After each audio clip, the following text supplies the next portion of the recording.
สวัสดีเป็นอันนี้ก็แก้วสิบ้ามาอัปเดตเบิ่งจุดที่สองเนาะนี่ตอนนี้อยู่ที่ว่าบ้านคำเถาเมืองจพรแขวงสะวรรณเขตสิพามาขับชมจะเป็นทะเลแล้วแหละน้ำยังมาต่อเนื่องเด้อพี่น้องได้อน้ำเด้ออันนี้ก็จะเป็นทางเข้าบ้านเนาะเส้นทางทางเข้าบ้านบ้านดงมอนเมืองจำพรแขวงสะวรรณเขตว่าแก้วสิพามาอัปเดตสถานการณ์น้ำแม่นยังมาเรื่อยๆเรื่อยๆคาดว่าจะมาอีกรถจักรถือว่าไปบ่ได้เลย สถานการณ์น้ำท่วมปีนี้ถือว่าหนักกว่าหลายๆปีที่ผ่านมาเลยนะพี่น้องถือว่าในรอบหลายปี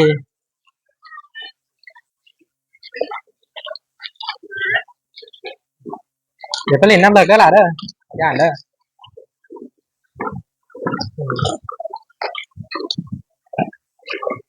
ดอกแก้วสิพาไปหับส้มอยู่ในกลางบ้านเด้อเราจะถ่ายให้เบิ่งอีกทีหนึ่งอ๋อโตน้ำถือว่าเป็นทะเลเลยล่ะพี่น้องเอ้ย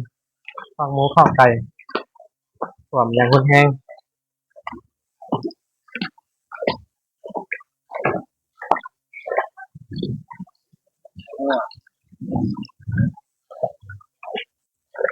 จัดกล้องกันนะ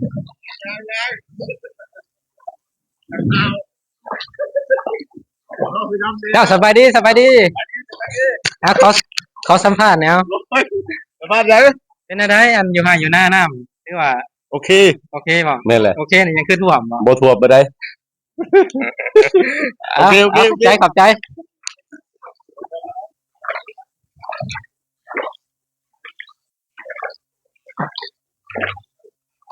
จุดนี้ก็เป็นทางเขาเนาะเป็นเรือนหลังที่หนึ่งที่สองปกติอันนี้จะเป็นนั่นไหหน้าแล้วพี่น้องเขากำลังเลื้องบางคนกันมาถึงน้ำท่วมอีกเขาเดือนเก้าเดือนสิบจะตัดสงสารพี่น้องเอ้ยน้ำแม่นแห้งเด้อพี่น้องทุกคนเด้อน้ำเด้อระดับน้ำแม่นยังมาเรื่อยๆอีกปั้นห่วยเลยจริงๆเป็นถนนหนทาง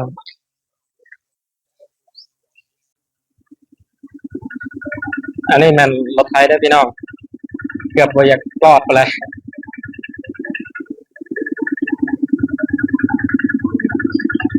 ก็คือน้ำแน่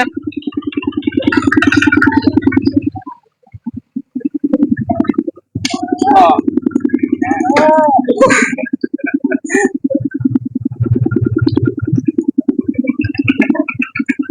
ไปไหน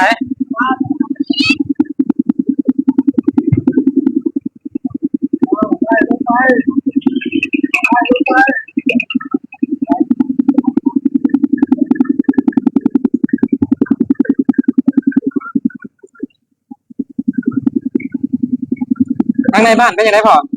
น้ำทางในบ้านเป็นอะไรใช้พอแล้วมาดู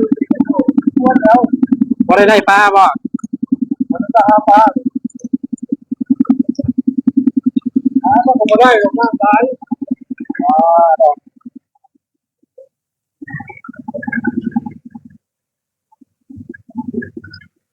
น้ำมันแม่นแห้งเลยน้ำ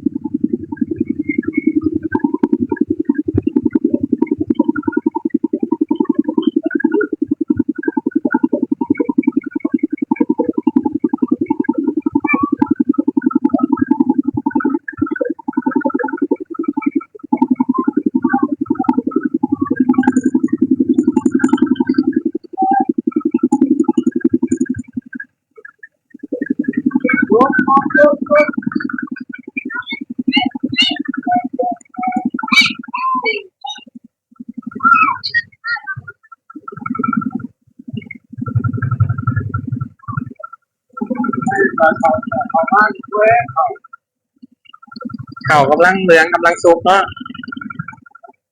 ลงน้ำมันสลอกสลามเนอะน้ำลงก็ต้องในหมู่บิน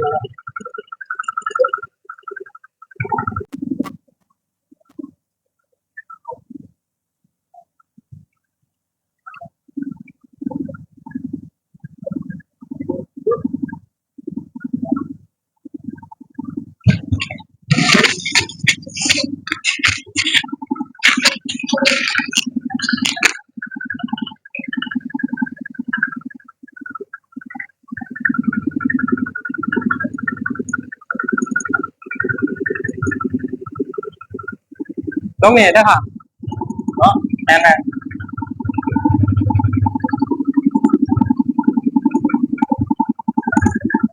ขอบใจหลายเด้อลูกวะนี่ต่อ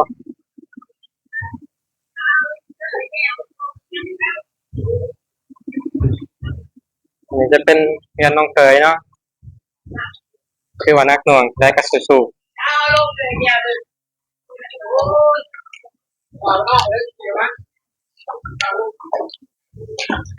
เป็นไรเข่าเพื่อนวะน่ะ